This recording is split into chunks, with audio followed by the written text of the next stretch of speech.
ఈరోజు 14 డివిజన్లో మన ఎంపీగా పోటీ చేస్తున్నటువంటి ఎండోబాంకి విజయసాయి రెడ్డి గారిని, నగర శాసనసభ్యులుగా పోటీ చేస్తున్నటువంటి ఖలీల్ అహ్మద్ గారిని అత్యధిక మెజార్టీతో గెలిపించాలని చెప్పి ఈరోజు ఏసీ నగర్ వీధుల్లో మా మిత్ర బృందంతో కలిసి ఈరోజు ఎన్నికల ప్రచారం నిర్వహించడం జరిగింది. ఈరోజు ప్రతి ఇంటింటికి పోయి జగనన్న సంక్షేమ పథకాలు వివరిస్తూ వారికి మన నెల్లూరు నగరంలో చేసినటువంటి అనిల్ కుమార్ గారు చేసినటువంటి అభివృద్ధి కార్యక్రమాలను కూడా వివరిస్తూ ఈరోజు ప్రతి ఒక్కరికి కూడా 2 ఓట్లు ఫ్యాన్కి వేయమని చెప్పి కూడా అడగడం జరిగింది కూడా మనవి చేస్తున్నాం. ఈరోజు జగనన్న ప్రభుత్వం ఎన్నో సంక్షేమ పథకాలతో పాటు నెల్లూరు నగరాన్ని కూడా ఎంతో అభివృద్ధి చేసిందని కూడా మనవి చేస్తున్నాం. మన నగర శాసనసభ్యులుగా 5 సంవత్సరాలు ఉన్న టైంలో మన దాదాపు 100 కోట్ల రూపాయలతో మన జాఫర్ సాహిబ్ కెనాల్ రివెట్మెంట్ కూడా చేయడం జరిగింది కూడా మనవి చేస్తున్నాను. అలాగే సర్వేపల్లి కాలువ కూడా 100 కోట్ల రూపాయలతో రివెట్మెంట్ కూడా చేయడం జరిగింది కూడా మనవి చేస్తున్నాం. ఇలా చెప్పుకుంటూ పోతే ఎన్నో కార్యక్రమాలు ఉన్నాయి. 105 కోట్లతో రివేటింగ్ వాల్ కూడా చేయడం జరిగింది కూడా మనమే చేస్తున్నాం.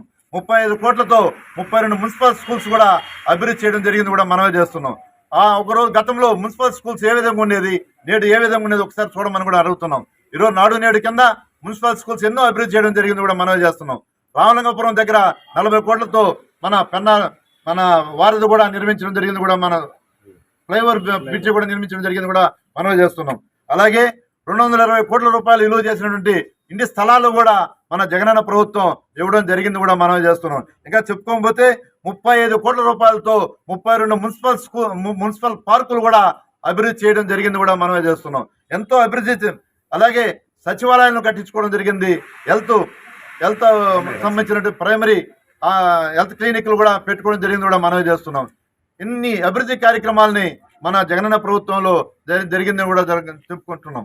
గతంలో కూడా ఎప్పుడు కూడా ఇంత అభివృద్ధి జరగలేదని కూడా మనమే చేస్తున్నాం. మనం పెన్నా 2వ బ్రిడ్జి కూడా మనం జగనన్న ప్రభుత్వంలో దాదాపు 100 కోట్ల రూపాయలతో పెన్నా బ్రిడ్జి కూడా డెవలప్ చేసుకుంటున్నా కూడా మనమే చేస్తున్నాం. అలాగే 90 కోట్ల రూపాయలతో పెన్నా బ్యారేజ్ కూడా పూర్తి చేయడం జరిగింది కూడా మనమే చేస్తున్నాం. అలాగే 150 కోట్లతో రోడ్లు డ్రైన్లు కూడా మనం అభివృద్ధి చేయడం జరిగింది కూడా మనం చేస్తున్నాం. ఇంత అభివృద్ధి ఈ జగనన్న ప్రభుత్వంలో మన నగర శాసనసభ్యులు కానీ ఎంపీ గారు కానీ అందరూ కూడా ఈ డెవలప్ చేయడం జరిగింది మనమే చేస్తున్నాం. ఇవన్నీ సంక్షేమ పథకాలతో పాటు ఈ జగనన్న చేసినటువంటి మన రోడ్లు డెవలప్ 150 కోట్ల రూపాయలతో ఈ రోడ్లు డ్రైన్స్ కూడా మనం చేయడం జరిగింది. గతంలో ఇంత అభివృద్ధి జరగలేదు.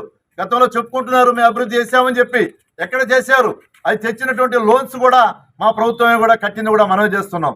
మేము ప్రభుత్వం నుంచి నిధులు రాబట్టి ఈరోజు ప్రజల మీద 1 రూపాయి పడకుండా ఈరోజు నెల్లూరు నగరాన్ని అభివృద్ధి చేసింది ఘనత మా వైఎస్ఆర్సీ ప్రభుత్వం అని చెప్పి కూడా మనవి చేస్తున్నాం. అలాగే మేధావులారా ఒకసారి ఆలోచించండి. మనం ఎంపీగా పోటీ చేస్తున్నటువంటి విజయసాయి రెడ్డి గారిని మనం గెలిపించుకుంటే నెల్లూరు జిల్లా అభివృద్ధి చెందుతుందని కూడా మరొకసారి మనవి చేస్తున్నాను. మీరందరూ మేధావులు. ఈరోజు విజయసాయి రెడ్డి గారు కేంద్రంలో కానీ ప్రధానమంత్రితో కూడా పక్కన కూర్చొని మన రాష్ట్రానికి రావాల్సినటువంటి నిధులు రాబడుతున్న వ్యక్తి ఎవరైనా ఉన్నారంటే మన వేణుబాంక విజయసాయి రెడ్డి గారిని కూడా మనవి చేస్తున్నాం. అలాగే మన జగనన్న గారితో కూడా అత్యంత సన్నిహితుడైనటువంటి విజయసాయి రెడ్డి గారిని కానీ మనం గెలిపించుకుంటే అటు కేంద్రంలో కానీ ఇటు రాష్ట్ర స్థాయిలో కానీ మనకి ఎన్నో నిధులు తీసుకొచ్చి నెల్లూరు జిల్లాని అభివృద్ధి చేసేదానికి అవకాశం ఉంటుందని కూడా మనవి చేస్తున్నాం.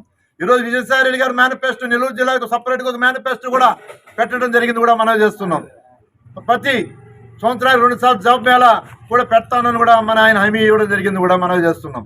ఈ రోజు ఈ జాబ్ మేళాలో దేశంలో ఉన్నటువంటి ఆయనకు ఉన్నటువంటి పరిచయాల వల్ల ఎన్నో పారిశ్రామికంగా ఉన్నటువంటి కర్మాగారాలను ఇక్కడ తీసుకువచ్చి మన జిల్లాని అభివృద్ధి చేస్తాను, అందరూ ఉద్యోగ అవకాశాలు ఇప్పిస్తానని కూడా ఆయన హామీ ఇవ్వడం జరిగింది కూడా మనవి చేస్తున్నాం.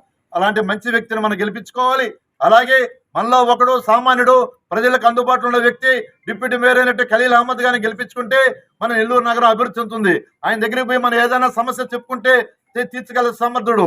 ఈరోజు పెద్ద వాళ్ళు ఉన్నారు, వాళ్ళని కలవాలంటే కూడా మన వల్ల అయ్యే పని కాదని కూడా మనవి చేస్తున్నాం. కాబట్టి సామాన్యంగా గెలిపించుకోండి, నెల్లూరు జిల్లాను అభివృద్ధి చేసుకోండి, నెల్లూరు నగరాన్ని గ్రీన్ సిటీగా మార్చుకుందామని కూడా మరొకసారి మనవి చేస్తూ తప్పకుండా మీరు 2 ఓట్లు ఫ్యాన్కి ఇవ్వాల్సిందిగా మనం మీరు ప్రార్థిస్తూ మేధావులంతా ఒకసారి ఆలోచించి నిర్ణయం తీసుకోవాల్సిందిగా ప్రార్థిస్తున్నాం. జై జగన్, జై జగన్, జై జగన్, జై జగన్, జై జగన్, జై జగన్, జై జగన్, జై జగన్, జై జగన్.